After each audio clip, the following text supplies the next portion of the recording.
1977. Sarah is posing for Rodney in the empty outskirts of Wyoming, talking about her life while he captures pictures of hers. Once she is done telling about how it was initially a plan to be on an adventure with her ex-boyfriend to visit 50 states, but then he left her scared of becoming a dad. Rodney consoles her that she is pretty, but right after she feels better, he caresses her face, slowly dragging his hand down to her neck and trying to choke her. Sarah takes it as a joke at first, but then realizes he is attacking her. However, the place is too stranded to be seen by someone, and she cannot outrun him. The psychopath chokes her breathless and then resuscitates her to torture her again. In 1978, a young girl, Cheryl, is being judged for her poor audition right in front of her. When she refuses to be comfortable with nudity, her already slim chances are directly lost. Going back, she apologizes to Terry, her neighbor, who got her the audition. She wants to leave, but Terry seems to be a chatty person following her around. Inside her apartment, her agent Helen calls her, and hearing her struggles and dilemma about her career, she signs her up for a dating show where she will go on as a guest, ask questions to 3 unknown strangers without seeing them, and choose her perfect match. However, the show has very bizarre questions that objectify women. Terry and Cheryl go for drinks discussing this show, and Cheryl takes this offer since this might get her seen. They joke around about how Cheryl is going to get rid of whatever dork she chooses and be here with Terry over drinks. Cheryl agrees since Terry is her only friend here, but Terry seems to be hinting at more with his actions. He succeeds as well since they end up sleeping together. In 1979, a young girl is sleeping on a bench when an officer comes to her, telling her this isn't allowed.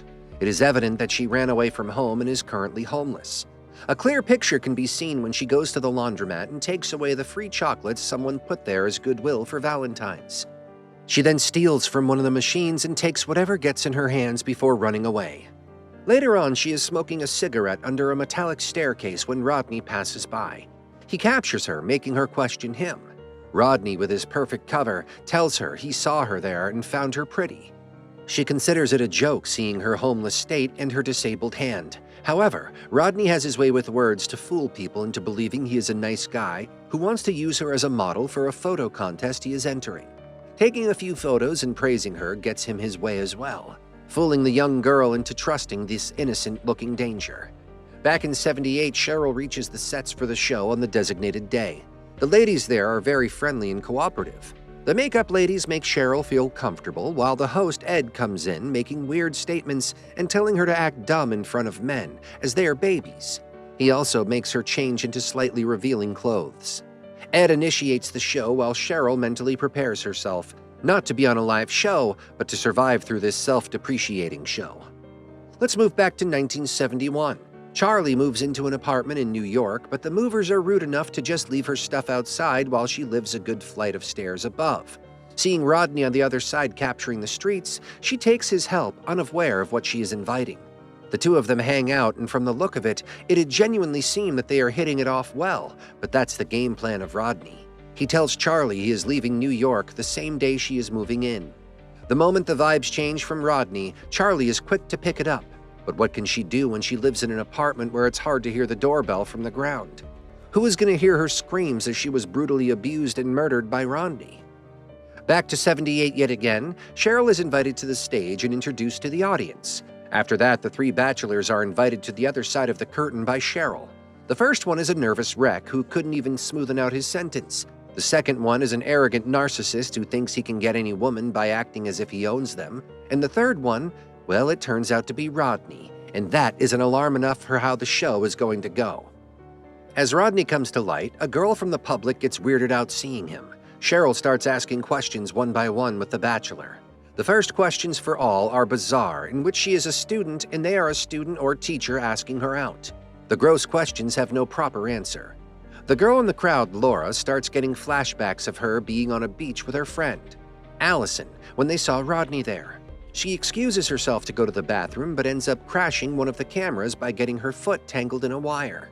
She leaves before she catches much attention, and the show has to go on a break to fix the screen issue. Laura goes to her car getting flashbacks of them meeting Rodney and then her leaving them alone to hang out, making the biggest mistake of her life.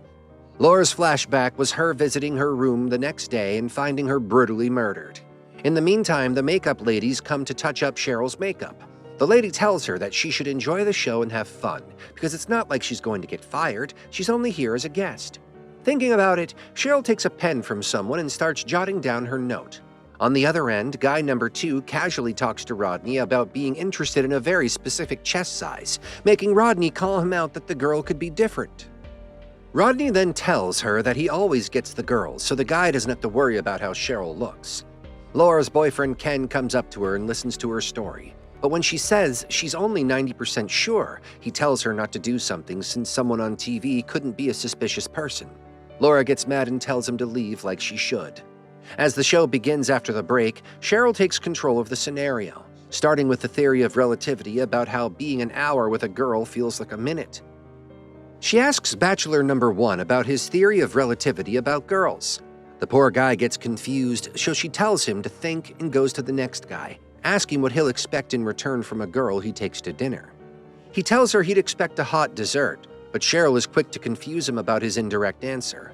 When asked about the difference between a boy and a man, Rodney tells her that a boy would think about owing something if he treats a girl to dinner, while a man wouldn't think any further till he has made it through the dinner. He also answers with his theory of special relativity that whether it's a minute or an hour, he'd like to sit relatively close to a special girl whenever he gets a chance. His answers and personality would make it hard to consider him an abuser.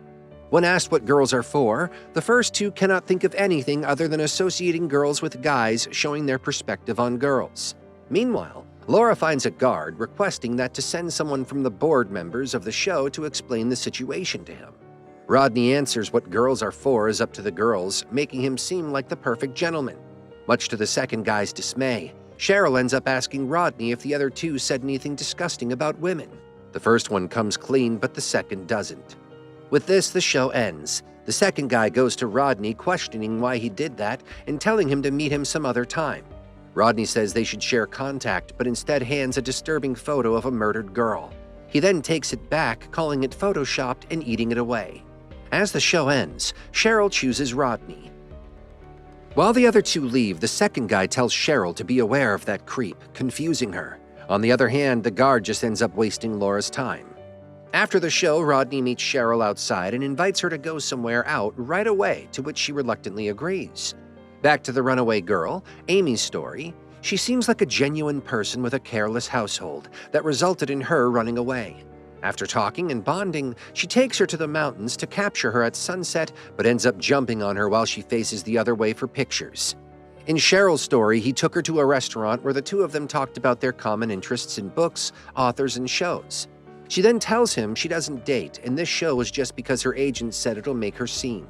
Rodney starts acting weird now, telling her one needs to be comfortable in themselves to be seen. As the vibe starts getting creepy, she signals to the waitress to not bring them any more drinks, which she thankfully notices. As they leave, she scribbles a random number for him to call her for the trip they won, but Rodney notices the change, so in the empty parking lot, he asks her to repeat the number, which she doesn't. After coming clean that she won't go anywhere with him, Cheryl starts walking to the car, but Rodney starts following her. He blocks her way to the car, but to her luck, some men come out of a shed and Rodney has to leave. Ken apologizes to Laura and goes to the station with her, but the police aren't interested in doing their job correctly. Cheryl decides to leave the place knowing she isn't getting any break here. Fast forward to the Amy incident, she wakes up with her hands and feet tied and Rodney crying beside her. She calls him, telling him things seem to have gotten wild between them and requesting him not to tell about this to anyone, as it'll be embarrassing for her. After that, she makes him untie her to take her to her apartment. The 2 of them drive back and Rodney notices her not acting up, seeing a car nearby either, meaning she isn't playing him. As he goes to the toilet on a pump, Amy takes this moment and runs away. When he comes back and starts looking for her, the police catch up to him after all these years and arrest him. With this one girl escaping, Rodney was captured. While on trial, he was released on bail but ended up murdering 2 more women. After this, his reality was truly uncovered, and some authorities say that the number of victims from him goes as high as 130. After 31 years in prison, he had a chance for acquittal, but the runaway girl came in to testify against him, putting the final nail in his coffin. Rodney then died in this incarceration.